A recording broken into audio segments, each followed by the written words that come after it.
মাধ্যমিকের যুগ্ম সাফল্যের পর আবারও উচ্চ মাধ্যমিকে জোড়া সাফল্য একই স্কুলে। এবছরের উচ্চ মাধ্যমিক পরীক্ষায় 492 পেয়ে মেধা তালিকায় ষষ্ঠ স্থান দখল করেছে বোলপুর বাইপাসের বাসিন্দা পরন্তু মুখোপাধ্যায়।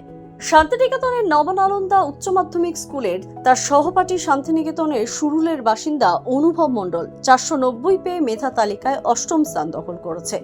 এই একই স্কুলে এবছর মাধ্যমিকেও দুজন রাজ্যের প্রথম 10-এর মেধা তালিকায় ছিল। আমি 6th র্যাঙ্ক হয়েছি, 492 নম্বর পেলাম। অবদান সবারই।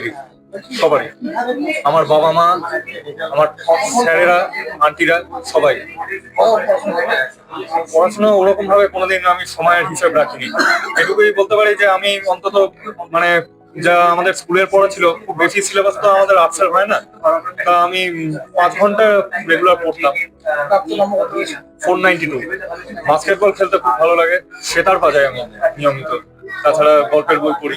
তারা পড়াশোনা করুন, এবং সব থেকে যেটা গুরুত্বপূর্ণ জীবনে সেটা তো হলো এই জীবনটাকে উপভোগ করা, এবং তার জন্য অবশ্যই পড়াশোনা খুবই আবশ্যিক। তাছাড়া জীবনটাকে উপভোগ করাটা তো মেন, কারণ বড় হয়ে শিক্ষক হতে চাই। আমার নাম অনুভব মণ্ডল। আমি সারা বাংলায় 8th র্যাঙ্ক করেছি, 490 500। আমার গল্প বই পড়তে ভালো লাগে, এবং কোডিং যেটা আছে না, কম্পিউটার কোডিং, ওটা আমার খুব ভালো লাগে। আমি কোনো রকম মানে দিন মানে ঠিক ছিল না, নিয়ম ছিল না কোনো, মানে আমি কোনো দিন 6 ঘন্টাও পড়তাম, কোনো দিন 8 ঘন্টাও পড়তাম, কোনো দিন পড়তাম না, মানে এরকমও হয়েছে। হ্যাঁ, আমার প্রথমত মা বাবা, দাদু, দিদুন, মাসিমণি, বাকি আরো আত্মীয় স্বজনরা রয়েছেন। এছাড়া স্কুলের টিচাররা তো প্রচন্ড ভাবে মানে হেল্প করেছে। আমি সায়েন্স, আমি এটা প্রত্যাশাই করিনি, একদমই প্রত্যাশা করিনি। মানে আমি দেখছিলাম ওনার মানে র্যাঙ্ক লিস্ট যখন দিচ্ছিল, তখন আমি দেখিও নি।